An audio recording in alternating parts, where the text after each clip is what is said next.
هێزەکانمان لە بەڕێوەبەراتی پۆلیسی ڕاپەڕین لە مکافحەی قەڵازێ وەروە بنکەی پۆلیسی حاجیاوە هەستاوم بە دزیکردنی باندێکی 6 کەسی کە بە تۆمەتی دزیکردن زیان کردووە لە سنووری ئیدارەی ڕاپەڕین و هەروەها لە دەرەوەی ئیدارەی ڕاپەڕینیش تاوانی دزیکردنیان ئەنجام داوە کە ئەم باندە 6 کەسیە پەیوەندی خزمەتی نزیک لە نێوانیاندا هەیە. ئەمەش لە کاتێکدا کە سکاڵایکی زۆری هاوڵاتیانمان بۆ هاتووە لە سنوورەکە لەسەر تاوانی دزیکردن. ئەمەش دوای دانانی چاودێری خۆمان کە چاودێرینی هێنی پۆلیسە وەروەها بەکارهێنانی هەندێک ڕێگاکانی تری لێکۆڵینەوە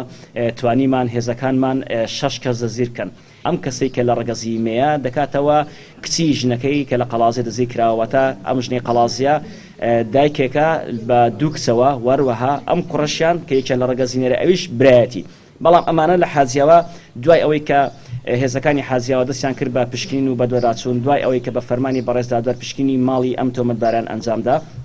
ئەم کەلوپەلانە لە ماڵی ئەم تۆمەتباران لە حاجیاوە دەستیان بەسەردا گیراوەکە 5800 دلاری ئەمریکی وەروەها 44 مسقال زێر و چارەگێک زێر کە بەعارەکانی عاری 21 و 22 وەروەها لەگەڵ وەصلی کڕینی زێر و وەصلی کڕینی خانوش دەستی بەسەردا گیراوە کە ئەم سێ کەسە دانێناوەبەوەی کە ئەم ژنێکە لە قەڵازێ دەزی کراوە یەکێک لە ژنەکانی کە لە قەڵازێ دەزی کراوە ئەم کەلوپەل و ئەم شتانی کە باسم کرد هێناوێتەوە بۆ ماڵەوە. و یەکێک لە کوڕەکانی تریش کە ئەویش پەیوەندی خزمەتی پورزاتی هەیە لەگەڵ تۆمەتبارەکانی تردا وەروەها یەکێک لە کوڕەکانی تریش دەکاتەوە برای ئەم ژنە تۆمەتبارە سەرچەکەی کە لە